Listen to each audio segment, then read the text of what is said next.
அல்லேலூயா. நம்முடைய கர்த்தராகிய இயேசு கிறிஸ்துவின் நாமத்தில் உங்கள் யாவரையும் வாழ்த்துகிறேன். நல்லா இருக்கீங்களா? தேவனுடைய கிருபையினாலும் அவருடைய தயவினாலும் மகிழ்ச்சியா இருக்கீங்களா? தேவனுடைய ஆசீர்வாதங்களை நாம அனுபவிக்கணும்னா அவரோட பாதங்களை பற்றிக்கொள்வதும் ஜெபிப்பதும் அவருடைய வார்த்தைகளை தியானிக்கிறதும் அவர் மேல விசுவாசமா இருக்கிறதும் ரொம்ப முக்கியம். யார் யாரெல்லாம் அவர் மேல விசுவாசமா இருக்காங்களோ அவங்களுக்கு எல்லா விஷயத்திலையும் வெற்றி கிடைக்கும். பைபிள் வைத்திருப்பவர்கள் ஒரு முறை காண்பிக்கிறீர்களா? இது என்னுடைய பைபிள், இது என் ஆண்டவரின் வார்த்தை. இந்த வசனங்கள் தான் எனக்கு வாழ்வை தரும். இந்த வசனங்கள் எனக்கு சொந்தம். இந்த வார்த்தைகள் நான் நடக்க வேண்டிய வார்த்தைகளை எனக்கு கற்றுக் கொடுக்கிறது. தேவ வார்த்தைகள் தான் எனக்கு எல்லாமே. நான் அதை வாசிப்பேன், அனுதினமும் வாசிப்பேன், தியானிப்பேன், கடைபிடிப்பேன், ஆசீர்வதிக்கப்படுவேன். ஆமென். ஓகே, தேவனுக்கு ஸ்தோத்திரம். யோவான் எழுதின சுவிசேஷம் 16வது அதிகாரம் 33வது வசனம். என்னிடத்தில் உங்களுக்கு சமாதானம் உண்டாயிருக்கும் பொருட்டு இவைகளை உங்களுக்கு சொன்னேன். உலகத்தில் உங்களுக்கு உபத்திரவம் உண்டு, ஆகிலும் திடன் கொள்ளுங்கள், நான் உலகத்தை ஜெயித்தேன் என்றார். என்ன சொன்னாருங்க ஏசப்பா? என்னால் உங்களுக்கு சமாதானம் உண்டாயிருக்கும் பொருட்டு இதை உங்களுக்கு சொன்னேன் என்றார். என்ன சொன்னாருமா? என்னால் உங்களுக்கு சமாதானம் உண்டாகும் பொருட்டு இவைகளை உங்களுக்கு சொன்னேன். நல்லா கேளுங்க. உலகத்தில் உங்களுக்கு உபத்திரவம் உண்டு, ஆனாலும் திடன் கொள்ளுங்கள், நான் உலகத்தை ஜெயித்தேன் என்றார். ஏசப்பாவோட வார்த்தையை கவனமா கேட்டோன்னா, உன்னுடைய இருதயத்துல பதிஞ்சதுன்னா உன் வாழ்க்கைய மாறிடும். என்னால் உங்களுக்கு சமாதானம் உண்டாகும் பொருட்டு என்ன உண்டாகணுமா? சம்பளம் இல்லைங்க. பணம் இருந்தா சமாதானம் கிடைக்கும்னு அநேகர் நினைக்கிறாங்க. பணம் இருக்கவங்கிட்ட என்ன சிரமம் இருக்குன்னு, ஆஸ்தி இருக்கவங்கிட்ட என்ன அவஸ்தை இருக்குன்னு. சமாதானம், நிம்மதி, பீஸ். நம்ம வாழ்க்கையில சமாதானத்தை கெடுக்கிற அநேக விஷயங்கள் எத்தனையோ வந்துகிட்டே இருக்கும். உலகத்துல, இந்த பூலோகத்துல நீ வாழ்ந்துகிட்டு இருக்கும் போது காலையிலிருந்து சாயங்காலம் வரைக்கும் ஏதாவது ஒரு தகராறு, ஏதாவது ஒரு பிரச்சனை, ஏதாவது ஒரு தலைவலி. எவனோ ஒருத்தன் நம்ம மூளையை சாப்பிடுவான், யாராவது வெறுப்பேற்றுவான், யாராவது சங்கடப்படுத்துவான், யாராவது அழ வைப்பாங்க, யாரோ ஒருத்தன் கவலைப்படுவான். அதனால நமக்கு கவலை ஆயிடும். இதை எப்படி ஜெயிக்கிறது? அதனாலதான் நம்ம தேசத்தில் அநேக சாதுக்கள் இமயமலைக்கெல்லாம் போய் யாருடைய பிரச்சனையும் இல்லாம தனியா உட்காந்துக்கிட்ட சமாதானம் கிடைக்கும்னு நினைச்சுக்கிறாங்க. மனைவி குழந்தைகளை விட்டுட்டு, வீட்டு வேலை, சொந்த வேலை, எந்த வேலையும் எல்லாத்தையும் விட்டுட்டு அப்படியே உட்காந்து சமாதானம் கிடைக்கும்னு நினைக்கிறாங்க. பாவம். சாது சுந்தர் அப்படிங்கிற தேவ மனுஷன் இமயமலையில போய் ஊழியம் செஞ்சாருங்க. அப்படி போகும்போது ஒரு ஆளு கையை இப்படி வச்சுக்கிட்டு உட்கார்ந்து இருந்தாராம். அந்த கைக்கு ரத்தம் ஓட்டலாம அப்படியே மரத்து போன மாதிரி இருந்திருக்கு. அவர்கிட்ட போய் சுந்தர் சிங் ஐயா கேட்டாராம், ஐயா எதுக்கு இந்த மாதிரி கையை வச்சிருக்கீங்க? இந்த கை கெட்டது, அதனால அதுக்கு தண்டனை கொடுத்துருக்கேன்னு அந்த ஆள் சொன்னாராம். ஐயா, கை கெட்டது, கால் கெட்டது, கண்ணு கெட்டது, நாக்கு கெட்டதுன்னு இல்லைங்க, உங்க மனசு கெட்டு போயிருக்கு, அதனாலதான் உங்க அவயவங்கள்லாம் கெட்டு போயிருக்குன்னாராம். உங்க இதயத்தை ஏசப்பா கிட்ட ஒப்படைங்க. ஏசப்பா உங்க உள்ளத்துல இருந்தா உங்களுக்கு சமாதானம் கிடைக்கும் ஐயா. உங்களோட எல்லா செயல்களும் சரியா இருக்கும், எல்லா சூழ்நிலையிலையும் சரியா இருப்பீங்க. இமயமலையில மட்டும் இல்லைங்க, உங்க வீட்டுல இருந்தாலும் சந்தோஷமா தான் இருப்பீங்க அப்படின்னு சொன்னதும் அந்த ஆளுக்கு கோவம் வந்துருச்சான். இத பாரு, அந்த இயேசுவை பத்தியெல்லாம் என்கிட்ட சொல்ற வேலை வச்சுக்காத, எல்லாம் எனக்கு தெரியும், எனக்குன்னு தெய்வம் இருக்கு, என்கிட்ட சொல்லாதன்னு சொன்னாராம். இவர், ஐயா இல்லையா, நான் சொல்றத கொஞ்சம் கேளுங்க ஐயா, நம்ம சரீரத்தில் இருக்கிற பாவங்களை எடுத்து போடுறதுக்காகத்தான் அவர் உலகத்துக்கு வந்தாரு. அவர் நம்மளோட பாவத்தை ஏத்துக்கிட்டாரு ஐயா. நீங்க ஏசப்பாவை விசுவாசிச்சா உங்களுக்கு முக்தி கிடைக்கும், உங்களுக்கு சமாதானம் கிடைக்கும், உங்களுக்கு பரலோகம் கிடைக்கும். அப்படி சொல்லிக்கிட்டு இருக்கும்போது எனக்கு கோபம் வந்துடும் அப்படி சொல்லாத நேரம் இல்லையா? அது இதா எனக்கு கோபம் வந்துருங்கிறல்ல, நான் என்ன சொல்ல வரேன்னா நீ எதுவும் சொல்ல வேண்டாம் இல்லையா அப்படின்னு சொன்னது எந்திரிச்சு ஒரே அடி அடிச்சார். எதில் அடிச்சாரு? இந்த கை இப்படி மேல உயர்த்தி வச்சிருக்காரு, இந்த கையில் அடிச்சாரு, இந்த கையில் அடிச்சாரு. அடி வாங்கினது சுந்தர் சிங் ஐயா கோவப்படாம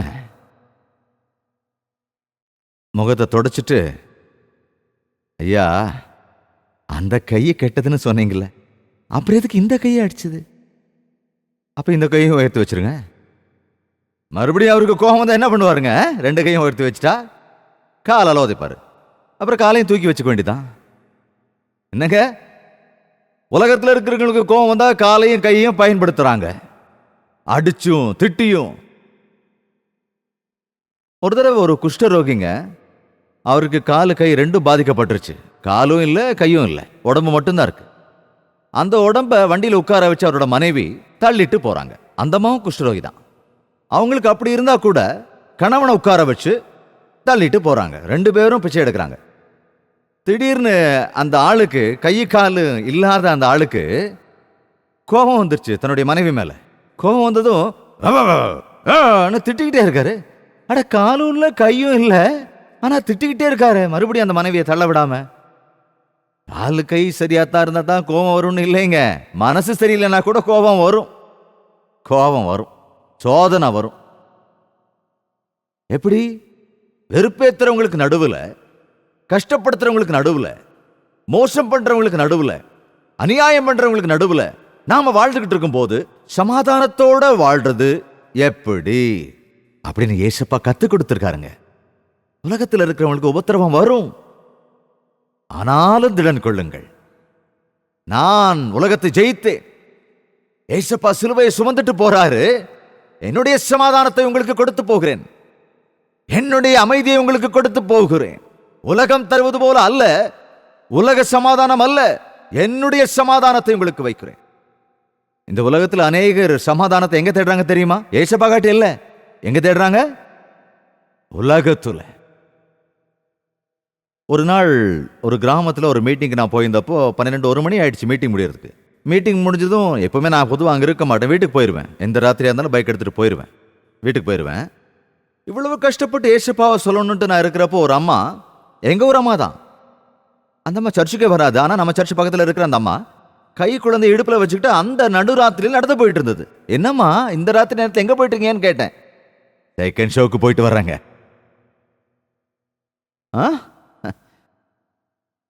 ஏம்மா கை குழந்தை இடுப்புல வச்சுக்கிட்டு எதுக்குமா செகண்ட் ஷோக்கு போன? நிம்மதி இல்லைங்க வீட்டில். எங்க இல்லைங்க, வீட்டில் சமாதானம் இல்லையா, அதனால சினிமா கொட்டைக்கு போச்சான். ஏம்மா அங்கே போனால் சமாதானம் கிடைச்சதா? அது ஏன் கேட்குறீங்க? அங்கே போனால் அந்த சினிமாவில் ஒரு அம்மா அழுது, அந்த அம்மா அழுது பார்த்து நான் அழுதேன். அந்த அழுகையும் இந்த அழுகையும் சேர்ந்து உலகமே அழுகை ஆயிடுச்சு. என்னங்க இது? கோவம் வந்தா சிகரெட் பிடிக்கிறவங்க நீங்க பாத்திருக்கீங்களா? ஒரே நேரத்தில் ஒரு பாக்கெட்டை குடிச்சிருவாங்க.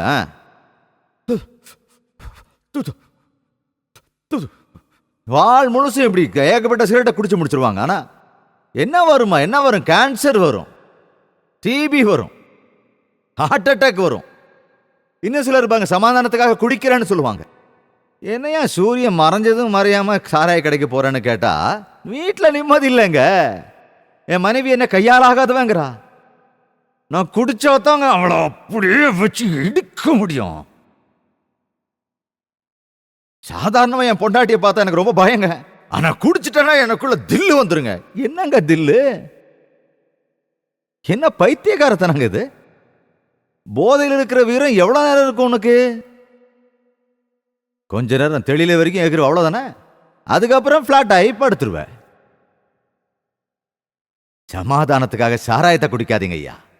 சமாதானத்தில் உலகத்துல தேடாதீங்க. இது மோசமான உலகம். இந்த மோசமான உலகத்தில் உனக்கு சமாதானம் கிடைக்காது. உபத்திரவம் தாயா கிடைக்கும். கன்ஃபியூஷனை தவிர பீஸ் கிடைக்காது. உலகத்தில் உபத்திரவங்கள் இருக்கு. உலகத்தில் நீ இருக்கிறதுனால உனக்கும் உபத்திரவங்கள் இருக்கும். ஆனால் திடன்கொள், என்ன விசுவாசி.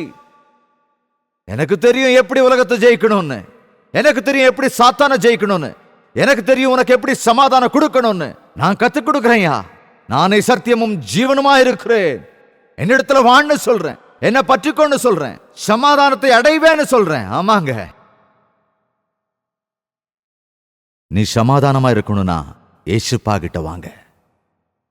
உங்கள கொஞ்சம் பேரு நான் சமாதானமா தாங்க இருக்கேன், நான் நல்லா தானே இருக்கேன்னு சொல்லுவாங்க. நல்லா யோசிச்சு சொல்லுங்க, நிஜமா யோசிச்சு சொல்லுங்க.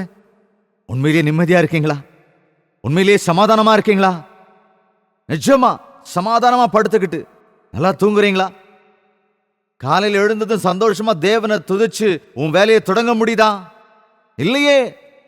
ஏதோ ஒண்ணு, ஏதோ பிரச்சனை வரப்போகுதோ. ஐயோ கடவுளே, விடிஞ்சிருச்சா? இன்னைக்கு என்ன பிரச்சனை வரப்போகுதோ? யார் தேடி வர போறாங்களோ? என் பொண்டாட்டி என்ன சொல்ல போறாளோ? ஐயோ, அவன் மூடு எப்படி இருக்குமோ, என் புருஷன் மூடு எப்படி இருக்குமோ, என் பிள்ளை என்ன பண்ணுவானோ, வேலைக்கு போனா மேனேஜர் திட்டுவாரோ, ஏதாவது ஒரு கவலை. சமாதானம், என்னுடைய சமாதானத்தை உனக்கு கொடுக்கிறேன். உலகம் கொடுக்கிற சமாதானம் அல்ல. உலகம் நிம்மதியை கொடுக்குங்க, அது ஒரு மயக்கம், அது சமாதானம் இல்லைங்க. எப்ப பார்த்துருக்கீங்களா இப்படி கையை சொரிஞ்சுக்கிட்டே இருக்கிறவங்கள பார்த்துருக்கீங்களா? நீங்க சொரிஞ்சா நல்லா இருக்கும். சொரிஞ்சுக்கிட்டே இருக்கும்போது நிறுத்துனீங்கன்னா ஐயோ எவ்வளோ நல்லா இருக்கு. சொரிய சொரிய சொரி சொரி சுகமா இருக்கும். ஓ, சொரிஞ்சா சுகமா இருக்குது, எடுத்தா எரியுது. சொரிஞ்சா சுகமா இருக்குது, எடுத்துட்டா எரியுது. உலகம் கொடுக்குற சமாதானம் அப்படித்தாங்க. குடிக்கிற வரைக்கும் நிம்மதியா இருக்கிற மாதிரி இருக்கும், பாவத்தில் இருக்கிற வரைக்கும் அப்படிதான் இருக்கும்.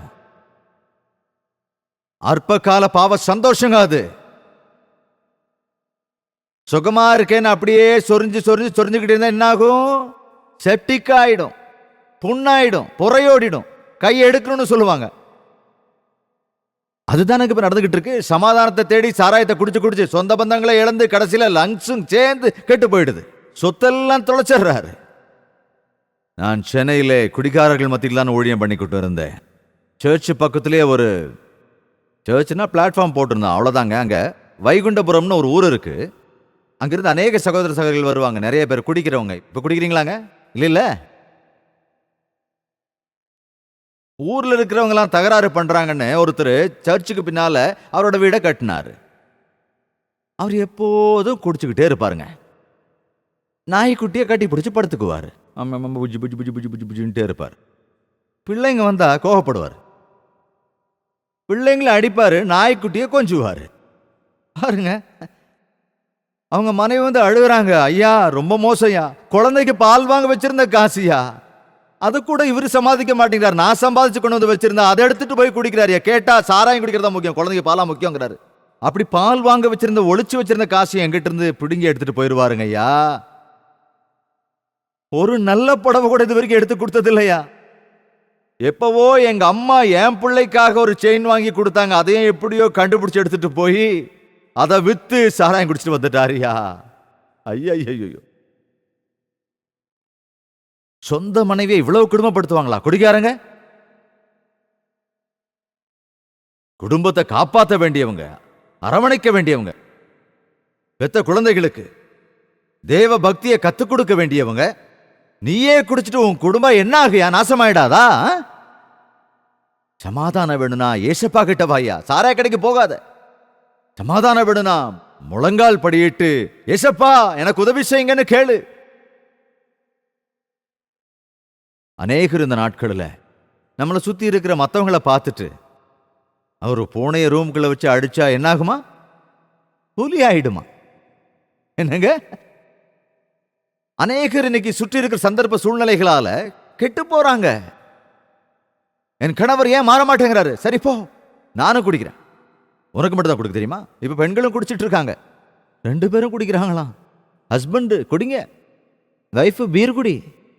மேலை நாடுகளில் தாங்க இப்படியெல்லாம் நடந்தது, இப்ப இங்கேயும் நடக்க ஆரம்பிச்சிருச்சு. ஐயா நீ மட்டும் தான் குடிப்பியா? அதான் நானும் குடிப்பேன், குடிக்கிறேன். நீ மட்டும்தான் சினிமாவுக்கு போவேன், நானும் போவேன். நீ மட்டும்தான் ஊர் சுத்துவேன், நானும் சுத்துவேன், ஊரா. அவ்வளவுதான். இன்னைக்கு அநேக வீடுகள் அப்படித்தான். பெண்கள் அவங்களாவே முடிவெடுக்கிறாங்க, ஆண்கள் அவங்களாவே முடிவெடுக்கிறாங்க, பிள்ளைங்களும் அவங்களாவே முடிவெடுத்துக்கிறாங்க. குடும்பம் என்ன ஆகுங்க? நாசமாயிடும். உலகத்தில் இருக்கிற கஷ்டங்களை பார்த்து நாம என்ன செய்யறோம்? ஒரு பெரியவர் சொன்னாரு, நீ உபத்திரவங்களை கடந்து போகும்போது நல்லா இருக்கேன்னா நல்லா இருப்ப, இன்னும் கெட்டு போவேன்னா கெட்டு போயிடுவேன். சோ பல பேர் என்ன பண்றாங்கன்னா, உபத்திரவம் உள்ள உலகத்தில் இருப்பதுனால கெட்டு போயிடுறாங்க. ஆனா ஏசப்பா சொல்றாரு, உனக்கு உபத்திரவங்கள் ஏற்படும் போது என்கிட்ட வா. உனக்கு உபத்திரவங்கள் உண்டு, நிச்சயமா அது உண்டு. காலையில் எழுந்திருந்ததுல சாயங்காலம் படுக்கிற வரைக்கும் ஒவ்வொருவருக்கும் ஏதாவது ஒரு வேதனை இருக்கு. சாப்பிட்றதுக்கான சாப்பாட்டை இப்ப சம்பாதிக்கிற கூட கஷ்டம். சமைச்சு சாப்பிட்றதும் இப்போ ஒரு பெரிய வேலையாயிடுச்சு. சில நேரம் எண்ணெய் இருக்கும்போது சில நேரம் மண்ணெண்ணெய் இருக்காது. உப்பு இருந்தா புளி இருக்காது, புளி இருந்தா உப்பு இருக்காது. அதாங்க, அப்படிதானே? எப்பவும் அப்படிதான். இல்ல இல்ல இல்ல இல்ல ஏன் சமைக்கலாம் கேட்டா, நீ வாங்கிட்டு வந்தா நான் சமைப்பேன். எதை வெட்டி குழம்பு வைக்கிறேன்னா, என் தலையை வெட்டி குழம்பு வை. உன் தலையே இல்ல, உன் உடம்பே வெட்டி குழம்பு வைக்கணும். பக்கத்துல குழந்தை கேட்டுக்கிட்டே இருக்கும், தலையை வெட்டவா ஆளா வெட்டுவான்னு கேட்டுக்கிட்டே இருக்கிற குழந்தை, என்னையா அப்பா அம்மா இப்படி இருக்காங்க? உபத்திரவங்கள். செடி எவ்வளவு பெருசா அவ்வளவு காத்து வருங்க. அவங்கவுங்களுக்கு அவங்கவுங்க உபத்திரவம். ஆண்களுக்கு இருக்கிற உபத்திரவம் ஆண்களுக்கு, பெண்களுக்குள்ள உபத்திரவம் பெண்களுக்கு. அப்படித்தானே? சில ஆண்களுக்கு ஷேவ் பண்றதே பெரிய வேலையா இருக்கும். ஒருத்தர் கேட்டார், எதுக்கு ஏன் ஆண்டவன் இந்த மீச தாடி எல்லாத்தையும் படைச்சான் எனக்கு? உன்னை ஆம்பளான்னு காட்டுறதுக்கு. சில பேருக்கு பிள்ளைகளை பெத்துக்கிறதே உபத்திரவம். எனக்கு எதுக்கு ஆண்டவர் 2-3 பிள்ளைங்களை கொடுத்தாரு, ஒன்னு அவர் வச்சு கூடாதா? உங்களுக்கு என்னங்க தெரியும் இந்த பிள்ளைங்களை பெத்துக்கிட்டு நான் படுற உபத்திரவம்? அது ஆண்டவர் உனக்கு கொடுத்த ஆசீர்வாதம்யா. வேதம் சொல்கிறது, கர்ப்பத்தின் பலன் கர்த்தரால் வந்த ஈவு. இந்த உலகத்திலே நாம் வாழும்போது நிச்சயமா ஏதாவது ஒரு வகையிலே நமக்கு உபத்திரவங்கள் வந்துட்டு தான் இருக்கும், மறக்க முடியாது. இந்த உலகத்தில் எனக்கு உபத்திரவங்கள் வரும்போது நீ என்ன செய்யற? அந்த உபத்திரவத்திலிருந்து தப்பிக்கிறதுக்கு முயற்சி செய்யறியா? அந்த உபத்திரவத்தை மறந்து போக முயற்சி பண்றியா? ஒருவேளை அந்த உபத்திரவத்தை மறக்கிறதுக்காக டைவர்ட் ஆகி நீ வேற ஏதாவது காரியங்களை செய்ய முயற்சி பண்ணிக்கிட்டு இருக்கியா? இல்ல இந்த உபத்திரவ நாட்கள்ல நான் என்ன செய்யணும் ஏசப்பா அப்படின்னு கேட்கிறியா? உலகத்தில் அநேகர் உபத்திரவத்துக்கு பயந்து தற்கொலை கூட செஞ்சுக்கிறாங்க இந்த காலத்துல. உபத்திரவ நாட்களை தாங்கிக் கொள்ளாதவன் கையாலாகாதவன். நல்லா புரிஞ்சுங்க, என்னங்க? உபத்திரவத்தை தாங்கிக் கொள்ளாதவன் கையாலாகாதவன் அப்படிங்கிற நிலைக்கு தள்ளப்பட்டுருவ. ஏசப்பாவை திரும்பி பாரியா. உலகத்தில் உனக்கு சிரமங்கள் வரும் பொழுது ஏசப்பா, இஸ்ரவேல் மக்களை ஒரு அருமையான பாடல் உண்டு. செங்கடலை நீர் பிளந்து இந்த ஜனங்களை மீட்டு சென்றீர். இந்த பாடலை கேட்கும்போது மோசே வழிநடத்தி சென்ற காட்சி எனக்கு ஞாபகத்துக்கு வருகிறது. அது என்ன சுகமான பிரயாணமா? சந்தோஷமா இருந்தாங்களா? ஆனந்தமா இருந்தாங்களா? யோசிங்க. முதல்ல கொஞ்ச நேரம் வேகமா வந்தாங்க, சந்தோஷமா. அப்படியே வெளியே போயிட்டு இருக்கும்போது அவங்க கண்ணில் பட்டுது அந்த செங்கடல். எங்களுக்கு இடம் இல்லையே, எங்க செத்து போயிடுவோமே, எங்களை எதுக்காக கூட்டிட்டு வந்த, நாங்க என்னாக போறோமோ. சின்ன கஷ்டம் வந்ததும் கடவுளை பார்த்து எதுக்காக என்ன கூட்டி வந்தீங்க, ஐயோ அப்பல பல பல இது பாருன்னு தலையில அடிச்சுக்கிட்டாங்க. மோசே கிட்ட போய் அவங்க சொன்னப்போ மோசே என்ன சொன்னாரு? எல்லாம் என் தலைவலி உங்களை எங்க தலையில கட்டிட்டாங்க, உங்க கஷ்டத்தை எங்க தலையில கட்டாங்க, நான் என்ன பண்றது அப்படின்னாரா? மோசேவுக்கும் உத்தரவும் வந்தது, அவர்களுக்கும் வந்தது. அவர்கள் புலம்புகிறார்கள். ஆனால் மோசே என்ன செய்தார்? தேவனிடத்தில் முறையிட்டான். தேவனே, நான் என்ன செய்வது? எதிரில் செங்கடல் இருக்கே, பார்வோனின் படைகள் வருகிறது, இவ்வளவு ஜனங்கள் இருக்காங்களே ஐயா, நான் ஒருவன் என்ன செய்ய முடியும்? இதை எப்படி என்னால பொறுத்துக்க முடியும்? இதுக்கு பரிகாரம் என்ன? ஆண்டவரே, நான் என்ன செய்வது? யெகோவா, நான் என்ன செய்வது? உன் கையில் உள்ள கோலை எடுனார். உடனே அவன் எடுத்தான். கோல் எடுத்தா என்ன ஆகுயா அப்படின்னு கேட்கல, கோலை உயர்த்தினான். உயர்த்தும் போது என்ன நடந்தது? செங்கடல் 2ஆக பிரிந்தது. 2 பக்கமும் தண்ணீர் சுவர் போல் எழுந்து நின்றது. தரையில ஈரங்கூட இல்லைங்க, காஞ்சு கிடந்தது. கடந்து போங்க. உபத்திரவங்களுக்கு பயந்து மலையும் மடுவும் தேடி போன என்ன பிரயோஜனங்க? உபத்திரவங்கள் வரும்போது தேவனிடத்தில் முறையிடுங்க. என்ன செய்யணும்? தேவனிடத்தில். அவர் சொல்லுவார், கோலை உயர்த்து, கைகளை உயர்த்து, நான் சொல்வதை செய், நான் சொல்வதை கேள். இவ்வளவு வல்லமை உள்ளவரை வைத்துக் கொண்டு எதற்காக உபத்திரவங்களை பார்த்து பயப்படுகிறாய்? ஏன் கலங்குகிறாய்? தாவீது ஒரு நாள் சிக்லக் என்ற ஊருக்கு போனான். அங்க போயிருந்தான். யுத்தத்திற்கு போய் வருவதற்குள்ளாக சத்துருக்கள் வந்து மொத்த வீட்டையும் எல்லாவற்றையும் காலி பண்ணிட்டு போயிட்டாங்க. மனைவி குழந்தையோடு சேர்ந்து சொத்து எல்லாத்தையும் எடுத்துட்டு போயிட்டாங்க. அவர் கூட இருந்தது 400 பேர் மட்டும்தான். ஏறக்குறைய அவர்கள் எல்லாரும் சேர்ந்து அவங்க பார்க்கும்போது, உன் பேச்சை கேட்டு யுத்தத்துக்கு நாங்க வந்ததுக்கு என் குடும்பமே குலைஞ்சு போச்சியா, என் குடும்பம் நாசமா போயிடுச்சு, என் மனைவி குழந்தைகள் எல்லாம் போயிட்டாங்களே, என்னோட எல்லா சொத்துக்களும் போயிடுச்சே, உன்னாலதானே தாவீது எங்களோட நிலைமை இப்படி ஆயிடுச்சு அப்படின்னு எல்லாரும் தாவீதின் மீது கோபப்பட்டார்கள். எங்களுக்கு ஏன் இந்த உபத்திரவம்? அவங்களால அதை பார்த்து தாங்க முடியல. எல்லாமே மயானம் போல ஆகி போனது. மனைவி குழந்தைங்க என்னாங்கன்னு தெரியல, சொத்து வீடெல்லாம் என்னாச்சுன்னு தெரியல. தாங்க முடியாத உபத்திரவம், தாங்க முடியாத உபத்திரவம். அந்த ஆண்கள் வீரர்கள் எல்லாரும் அழுது புலம்புனாங்க. அழுதுட்டு எல்லாரும் சேர்ந்து தாவீது மேலதான் கோவப்பட்டாங்க. உன்னாலதான் இதெல்லாம், என்ன கொன்னுடுங்கடா, என்ன கொன்னுடுங்க, உன்னோட சேர்த்து என்னையும் கொன்னுடுங்கன்னு சொன்னாரா? தாவீது தன்னுடைய தேவன் யெகோவாவின் மீது நம்பிக்கை வைத்து என்ன செய்தார்? தைரியத்தை வரவழைத்துக் கொண்டான். தேவனே, நான் என்ன செய்வது? எதற்காக இவ்வளவு உபத்திரவங்கள்? எதற்காக இவ்வளவு கஷ்டங்கள்? ஏன் இவ்வளவு உபத்திரவங்களை அனுபவிக்க வேண்டும்? என்ன செய்வது? விரட்டியா சத்துருக்களை? விரட்டினா உங்களுக்கு வெற்றி தரேன். விரட்டினார்கள். விரட்டி அடித்து சத்துருக்களை வீழ்த்தினார்கள். சத்துருவின் கையில் இருந்த எல்லாவற்றையும், மனைவி குழந்தைகள் சொத்து சுகம் எல்லாவற்றையும் மீட்டுக் கொண்டார்கள். அது மட்டுமல்ல, எதிரிகளின் சொத்து சுகம் பணம் கூட இவர்களுக்கு கிடைத்தது. கஷ்டம் வரும்போது அழுதீங்கன்னா தேவனுடைய சன்னதியில் அழுங்க. பக்கத்தில் இருக்கிறவங்க மேல கோவப்படாதீங்க. கணவனை கோவப்படாதீங்க, மனைவியை கோவப்படாதீங்க, பிள்ளைங்களை கோவப்படாதீங்க. உபத்திரவங்கள் இருக்கும். எல்லாரும் உன்னை பார்த்து வணக்கையா வந்தனையான்னு சொல்லுவாங்களா? போயாம்பாங்க. உன் பிள்ளைய சொல்லுவான், சொந்த பிள்ளையே சொல்லுவான், போயா. என்னடா போயாங்கிற? போடா. மகனே, நான் உன்னை பெத்த உன் அப்பாடா, தூக்கி வளர்த்தவன்டா, பீஸ் கட்டினவன்டா, சோறு போட்டவன்டா. அதுக்கு என்ன பா? என்ன ஏசப்பாது, என் புள்ள என்ன வெளியில போன்னு சொல்றானே, என் மகன் ஏன் இப்படி ஆயிட்டான்? என் மகனோட மனசை மாத்துக்கையா, அவனுக்கு ஏதோ பேய் பிடிச்சிருக்கான். தேவனிடத்தில் முறையீடு. உன் பிள்ளையே உங்ககிட்ட வந்து மன்னிப்பு கேட்பான். இந்த பாரத தேசத்துல சில மனைவிமார்கள் கோபம் வந்தா அவ்வளவுதான், எனக்கு இது வேணாப்பா. அந்த தாலி எத்தனை பேரை கழட்டி வீசுறாங்க? தேவையில்லை அப்படின்னு எத்தனை பேர் உன் கூட வாழ மாட்டேன், எனக்கு நீ வேண்டாம். அது இல்லைங்க உங்க உபத்திரவத்திலிருந்து விடுதலை. உங்க உபத்திரவத்துக்கு அது விடுதலை இல்ல. ஆண்டவரே, ஏன் என் மனைவி இப்படி பண்றா? என் மனைவி ஏன் இப்படி பண்றா? என் குடும்பத்துக்கு ஏன் இந்த பிரச்சனை? என் குடும்பத்தை ஆசீர்வதிங்க ராஜா. இந்த சிக்கையில இருந்து வெளியே வர்றதுக்கு வழிகாட்டுங்கப்பா. ஒரு அற்புதத்தை என் குடும்பத்துல செய்யுங்கப்பா. நீ உண்மையா கேட்டனா ஒரு அற்புதத்தை பார்ப்ப. இந்த நாட்கள் அநேகர் உபத்திரவத்துல பாவத்தின் பக்கம் போயிடுறாங்க.